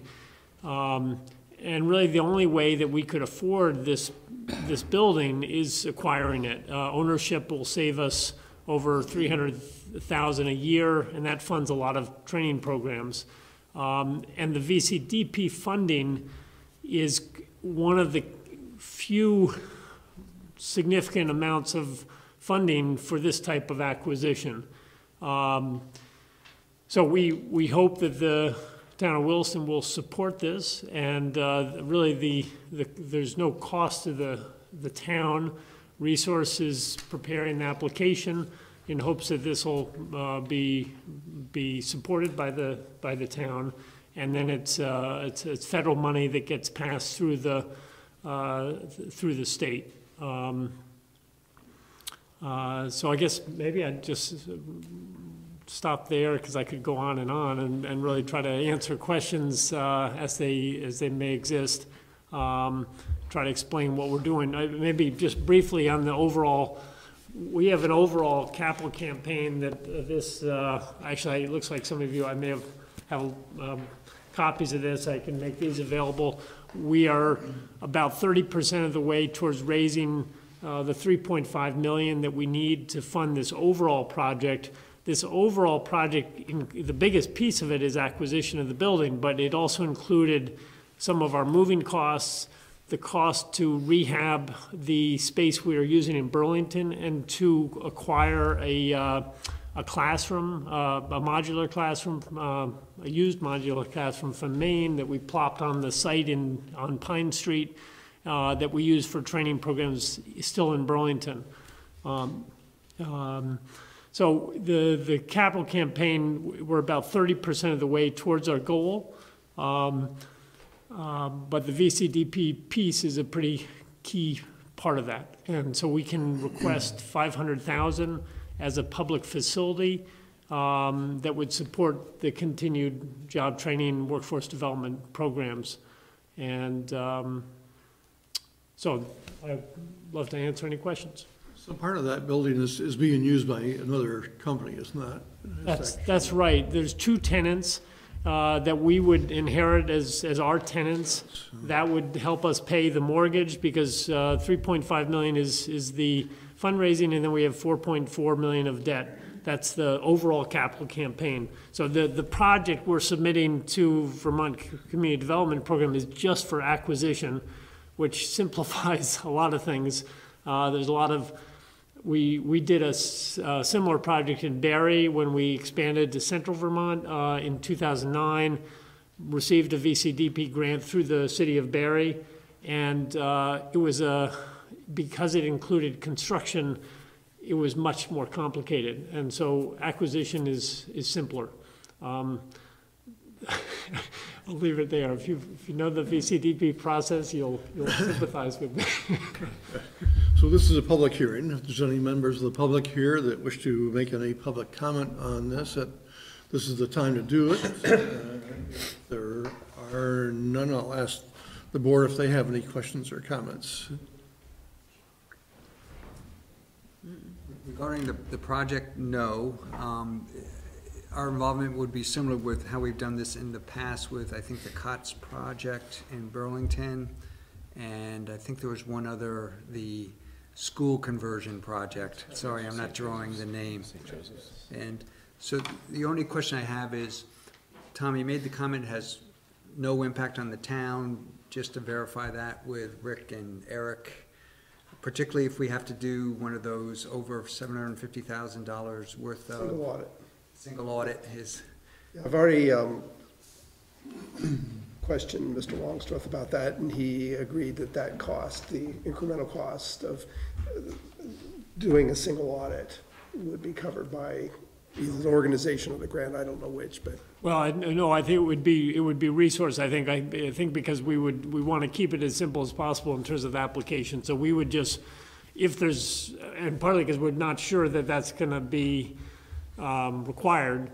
So I think we will just commit to covering that incremental cost so that the town doesn't have to bear that cost. Okay. And we'll help try to keep you below that threshold. Well, I mean, maybe you want to be above the threshold for other reasons, right. But well, last year we had the joy of being $1,000 over that threshold. So, in retrospect, you could have imagined, maybe we could have managed this a little better, but so. If the limit's $750,000 and your grant is $500,000, I would say it's fairly safe to say that you're going to require a single audit. Okay, well, and then we should, we'll plan on that and we'll figure out what that cost is, but. But the other point is, as far as out-of-pocket costs, that is the only one that I'm aware of. There is staff involvement, and it's not extensive, but there is some involvement. And so, I don't want to, overlook that, but we have done it with other programs. My only concern is, but I think we'll solve that soon, we don't have a finance director right now. Well, we kind of have one, but it's not. Not official. Yes. So where my hope is that we'll have someone accept a job offer on that position before the end of this week. So that may be taken care of in a matter of a month or so. So anyway, other than that, those are the qualifications, or the conditions. Well, the other thing I did note, I think in some of the written material, just some of the ways that this project supports the town plan and is consistent with that. Even though we are structuring the VCDB application so that it's just for acquisition, one of the improvements we plan to make to the building is to put solar on the rooftop that would cover 100% of Resources' electricity needs. We would also install do a lighting upgrade and replace a bunch of fluorescent lights with LED lights that are more efficient, and also with motion sensors, so that we would just consume much less electricity.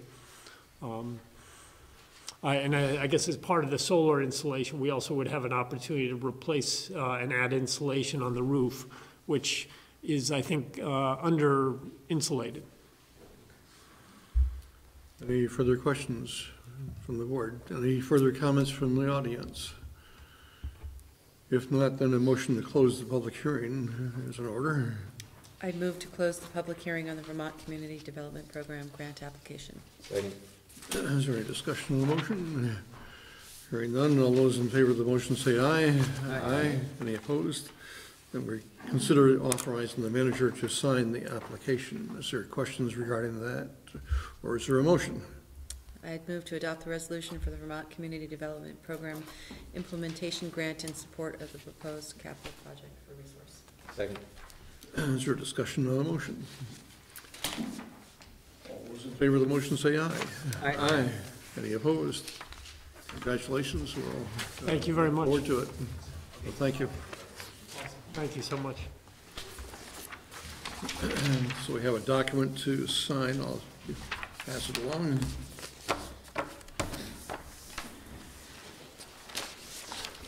Next is the Catamount Property Project, and we've had a request from the member who's absent tonight to postpone the action on the motions before us.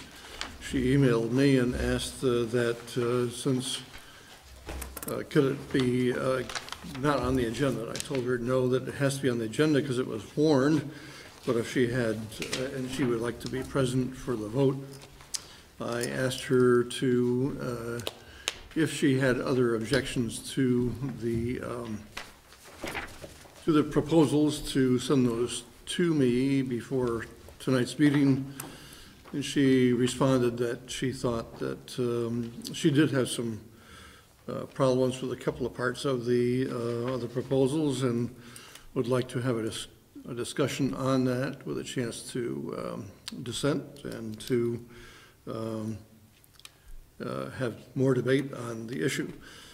I also told her that the board would make the decision as to whether or not to continue with discussion of the project, the proposals tonight, and whether we would have a vote on it. And that's either a motion to table from the board or a consensus that we would not take it up tonight. So think about that. In the meantime, I think there's a question as to whether or not we need to take action tonight on this. So Kate and Melinda, I think maybe we could give us at least some kind of answer on that. We'd love for you to take action if you are able to further delay. I mean, after you guys approve kind of the documents, it still needs to be approved by 4 of the large funding sources. So if you were to make changes 2 weeks from now, that would add additional weeks onto the closing time period. We did get extensions to 2 of the grants that ran out in the end of 2018, and those have been extended to the end of March. But we are worried about further delays, especially if the federal government were to close down again on February 15th, which is a possibility. So it's up to the board as to whether you wish to discuss the proposals and vote on them tonight or not. I think in any case, the board may want to at least listen to some of the issues that, and some of the research. Sure. And Absolutely. I mean, I feel bad having you come tonight Already here. Have us say, and can you come in 2 weeks? So I apologize for that. And I remember missing the vote that we had this summer because I was traveling and being very disappointed, but I didn't think that I should ask it to be held up because I was traveling. I don't know, I just... I tend to agree with you. So let's hear from Melinda and Kate on this. So the items that you have tonight are amendments to certain agreements. The purchase and sale agreement, and these amendments have to do with the receipt of a land and water conservation grant, which the town did receive. More excited voice, $280,000! They gave us the full amount that we requested, which was $280,000. That puts us at the top of what we're needing for the funding of this project. And you will have a stewardship endowment of $20,000 for immediate or longer-term costs.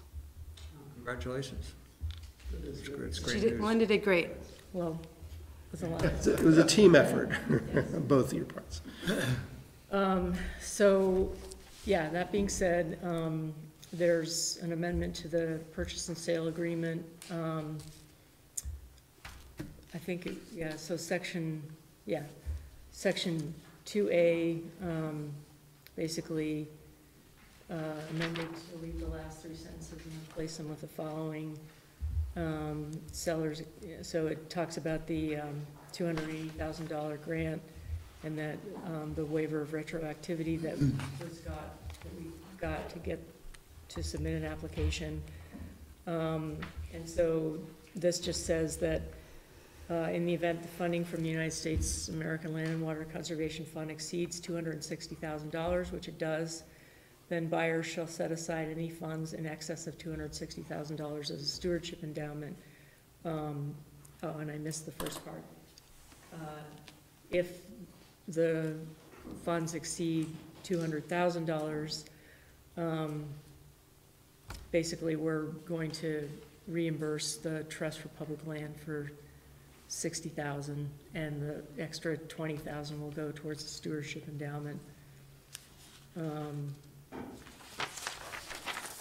And then the second part just acknowledges that the results of the environmental phase 1 assessment, the site reports and the groundwater monitoring reports having to do with the buried fuel tank, and that 0.08 acres of the property are being impacted by this underground storage tank.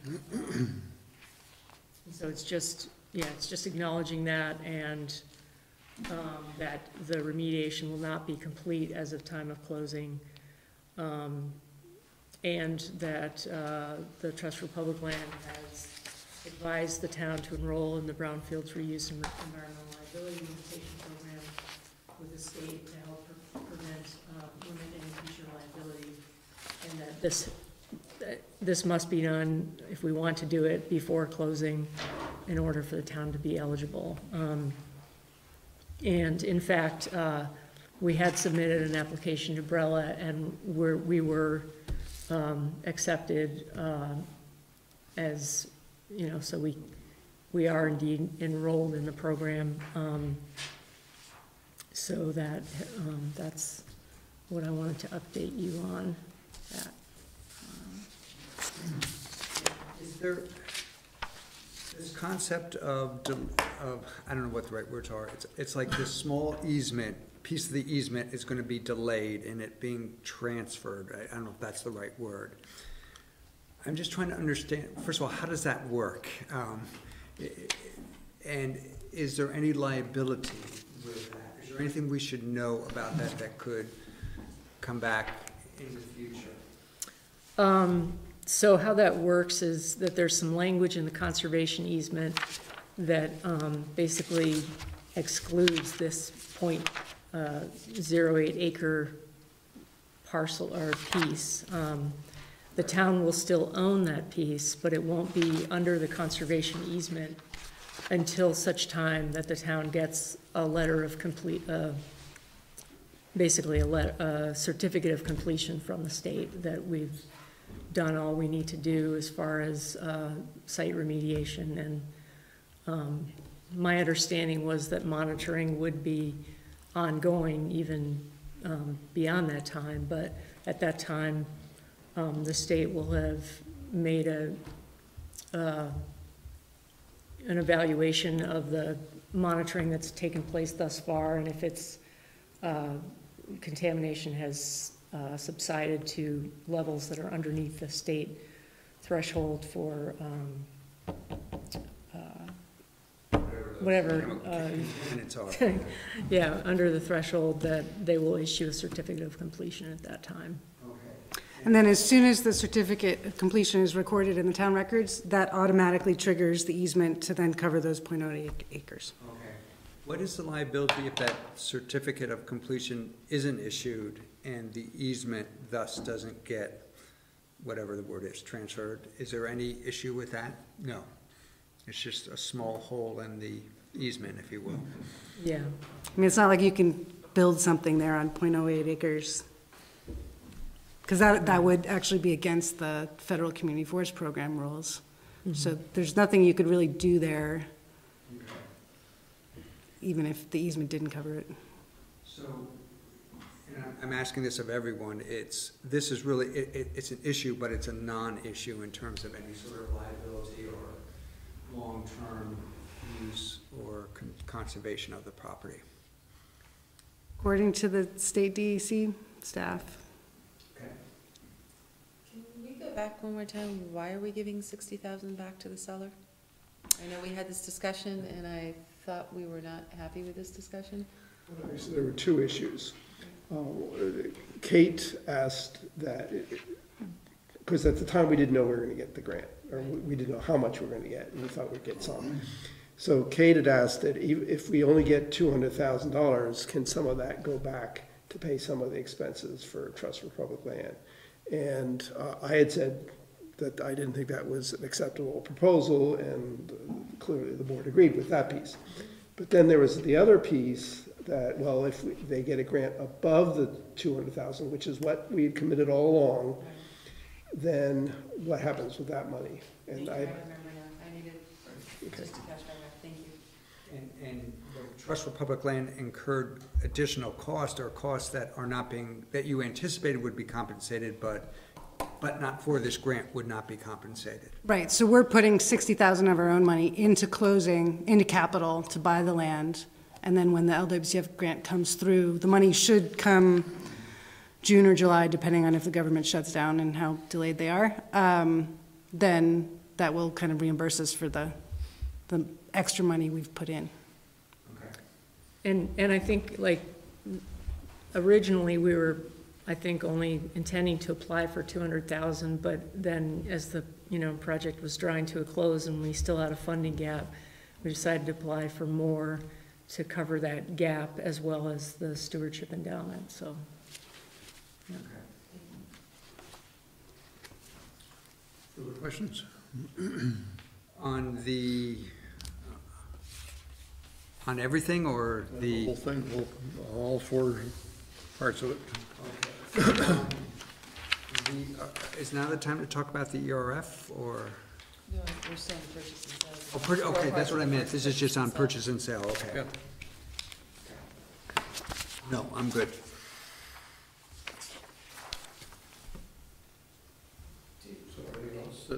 Any other questions on other parts of the proposals that we have?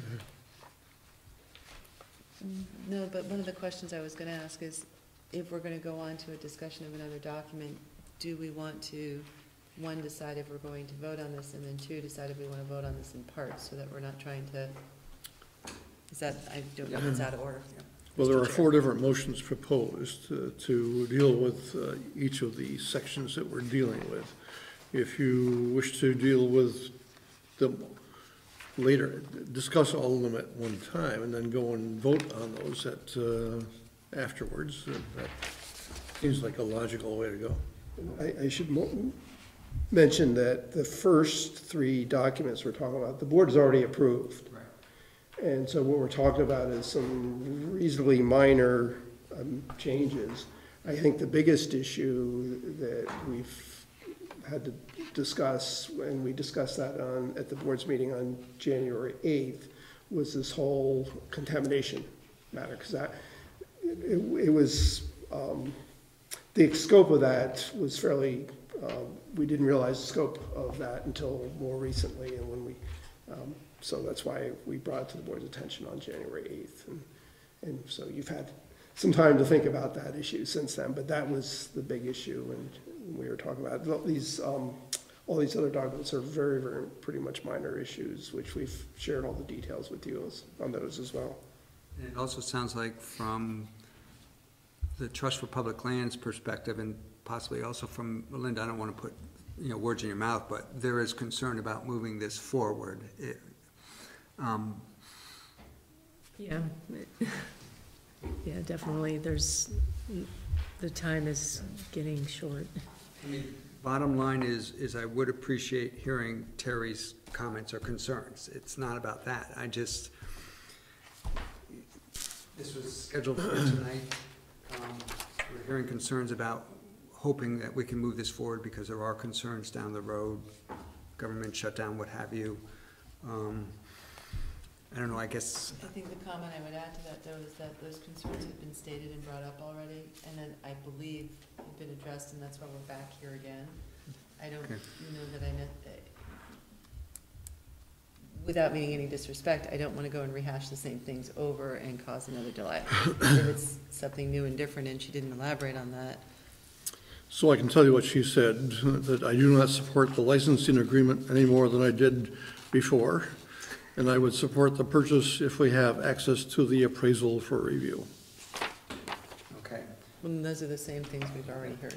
Did she, I wasn't here for that meeting, did she vote against the license agreement? No, not that I'm aware of. I think she did.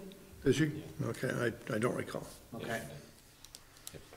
And then her other comments, she'd like to see the appraisal. We've heard that before. Is that appropriate for us to see the appraisal? We're going to Yes, see it that. is. If you recall, Sorry, yes, I may not. one of the conditions was that appraisal has to be reviewed before we close on it, but it was not, it was an administrative review, not a board review, because there's no policy issues really involved in that. I'm not arguing that I should review it. I just wanted. No, that is a condition, though. The town has to review it before the closing. Okay, and that would include a legal review and all that. I don't know if it requires it. Okay. And the town currently has the appraisal. What's that? The town currently has the appraisal. Okay, good. And the appraisal review from the Federal Review Appraiser. That I read. Yeah, the fifth one made it. It's something like that. Okay. Did you have other questions on other documents? Well, are we going to do these all at once? I'd like to have all the questions raised on all the proposals that we have, and then do it. The Environmental Reserve Fund, the request from that is $600,000. So my only, just a couple follow-up questions on that. I assume the Conservation Commission concurs with that recommendation. What are the liabilities? Okay, first of all, sorry, I don't have the ERF amount in front of me. If 600 comes out of it, what is it left with? After reimbursement of the land, after reimbursement from the Land and Water Conservation Fund. So 600 minus the 200.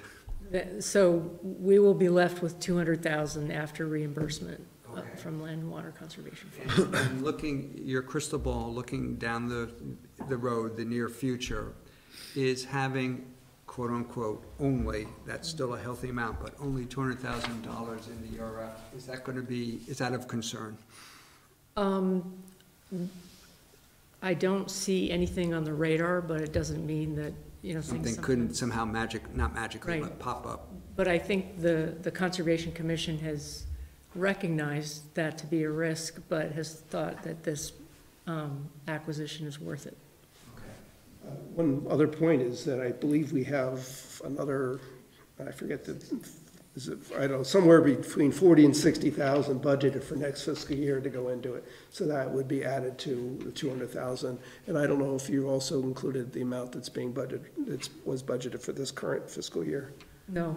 All right, so, you know, we're looking maybe at 300,000 being in that fund in the very near future. So if I could complete my thing about this is the tax implication, if you will, of trying to restore the environmental reserve fund down the road after this amount is taken out, this amount, this 600 minus the 200, doesn't appear to be, it's not small or insignificant, but it's not unduly large either. It's along the normal lines of what we have been doing in the past. Okay. Okay. And the only other comment I had now was in your memo, Melinda, you had regarding the license agreement, you make a comment, the board could make the changes now or wait to make the changes if the funds are awarded. And my notes just say now seems best. Yeah, and the memo was written before we knew we'd gotten a grant, so. Okay, there you go. Okay, that's it for me. I actually have a question. There was some discussion about one of these documents needing one further change from some organization. And I don't know which document it is because Well, both the easement and the license agreement needs review by Vermont A&R to make sure that it conforms with the Land and Water Conservation Fund stateside program rules. It's been reviewed by the program staff that is in charge of that program, but she has been trying over the last 3 weeks to get it in front of the A&R attorney and has not been able to get her time because of the legislature, because of the attorney's involvement in things in front of the legislature. So it is, there is a small possibility that the A&R attorney may have comments on either the easement or the license agreement to make sure they conform with LWCF stateside rules, but we don't know that yet. The license agreement can change at any time post-closing. The easement cannot. So if there are changes to the easement that are really minor, we'd love for the board to give authority to Rick to approve those in his discretion of whether they're consequential or inconsequential. Otherwise, we can come back in 2 weeks and see if those changes cause any heartburn. But I don't know if there will be any. it's frustrating. I find it very frustrating. We've gone this far and the state hasn't weighed in on these documents at this point. Welcome to my world. Yeah, we gave them to the state on January 2nd, so. Further questions? So we do have 4 different motions recommended. Are we in agreement that we want to? Unless I hear a motion to table, I'd like to move forward. I'd move to approve the First Amendment to the Catamount Property Purchase and Sale Agreement and authorize the town manager to sign on behalf of the town. Second. Is there discussion on the motion?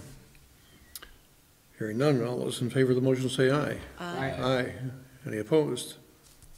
Next.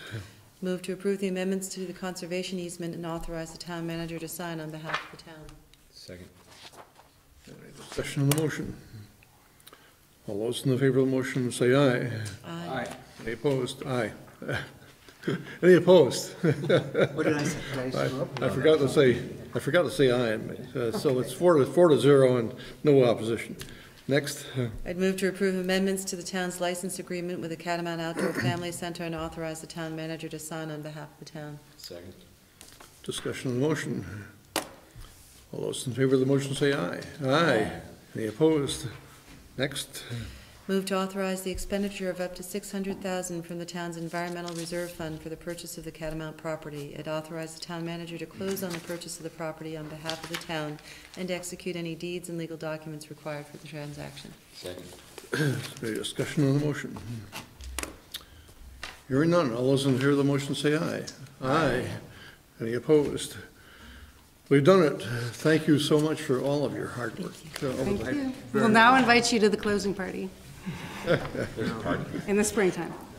You know, the amount of work that I suspect we don't even know that you put in is appreciated. You know, thank you, both of you. She did a lion's share. It's been fun. I will recommend the Trust for Public Land very highly to the next town that wants to do a community forest. Well, my daughter is signed up for a week at the Little Bellas camp on the new Catamount Community Forest in June, so we'll be back. It's great. It's a great program. So, next is the Page property conservation easement, and both of you are speaking on this, I presume. Okay. We do have a memo from Melinda. Yes.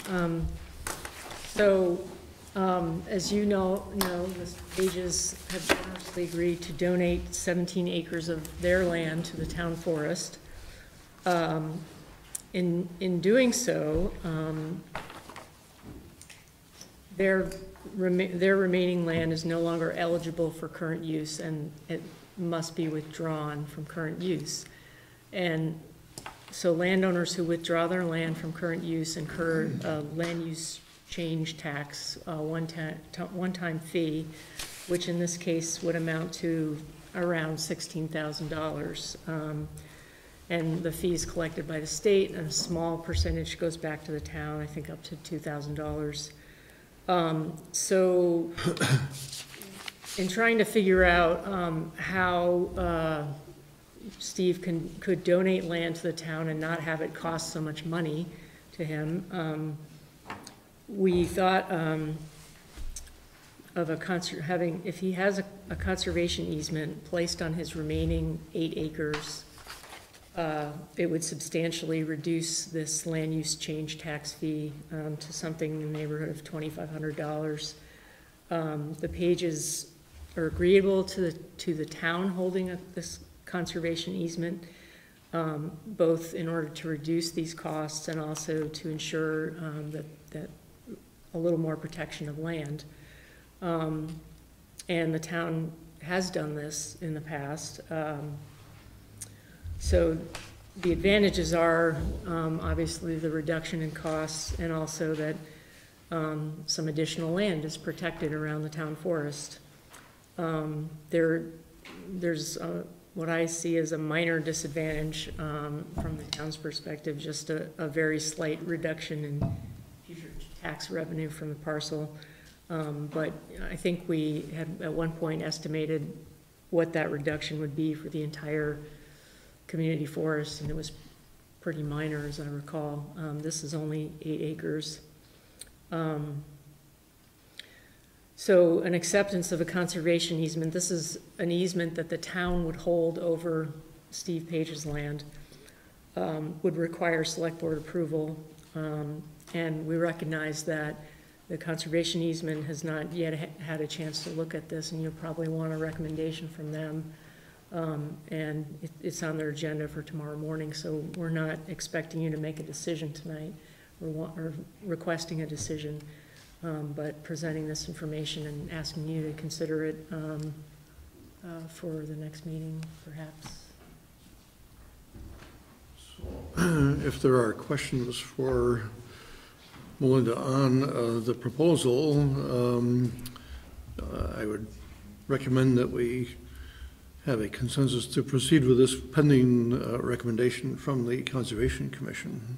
I'd be willing to join that consensus. I just want to see, so they want to donate 17 acres to the Catamount Community Forest, but because they would be hit with taking the property out of current use, they want a way around that, and the way around that is to also give the town conservation easement over 8 more acres? Yeah. All right, that's my question. Thank you. Any further questions? Well, the So next in step- effect, I'm sorry. No, go. So in please. effect, their entire parcel is going to be? Most of it, yeah, with the exception of what, 2 acres? Around their house. Yeah. And Steve is also here, as you see, if you want to ask him questions too, but. My question would be is, what are the next steps? And it sounds like the first next step is the Conservation Commission needs to weigh in on this. And then would a conservation easement document be drawn up? Or would the next step be we authorize you to enter into an agreement? I think we prepare a document first. Okay. And then bring it back to the board. Okay. One of the reasons we're talking about it now is I wouldn't want to spend legal Time money on it. getting it all together, and then have the board say, oh, you know what, we weren't interested in Yeah. this, so why'd you even bother doing it? So. Yeah, okay. But it would need to happen at closing of the Catamount Community Forest at the same time, because if the boundary line adjustment between the Pages and the Trust for Public Land is done without the easement, then that triggers the land use change tax at that time. So the easement would need to be done basically immediately before the boundary line adjustment. So it's all tied into one. But we, either Trust Public Land or if the town attorney wants to draft an easement, we can get that done in, the next couple days for review. And so potentially ready for our next meeting? Yeah. Okay. Just an off-the-hand comment, it really seems like the current use program should fix this little, but that's a different. It's an unusual situation. Yeah. Okay. And we tried. Okay. Didn't work, okay. They've gotten stiffer as opposed to more lenient. Right. It's been much harder to work with them. Any further questions? Sounds like we have consensus to go forward pending the recommendation of the Conservation Commission. And just, ditto to Steve and, Debbie for their donation of that land. That's pretty amazing. Yeah, for sure. Thank you. All right, then we have completed the agenda unless I asked for other business before, or is there any other business now? I do, okay. One item. Okay. I Too late. didn't write it down. I couldn't remember it when I was, but anyway. We have personnel rules that have been adopted by the select board, and there's a grievance process that's outlined in those personnel rules. And so we've, a grievance was filed recently. I denied it. That individual wants to appeal that to the select board. It is not a disciplinary matter. So, because we've had once before, well, actually, it was under union contract, but it was a disciplinary matter, and that was rather involved, as some of you may recall. This is not a disciplinary matter. It's a matter of holiday schedule and pay, and it's a fairly simple issue. So the question is, does the board want to hold this in open session or closed? Because you have, I believe, the option.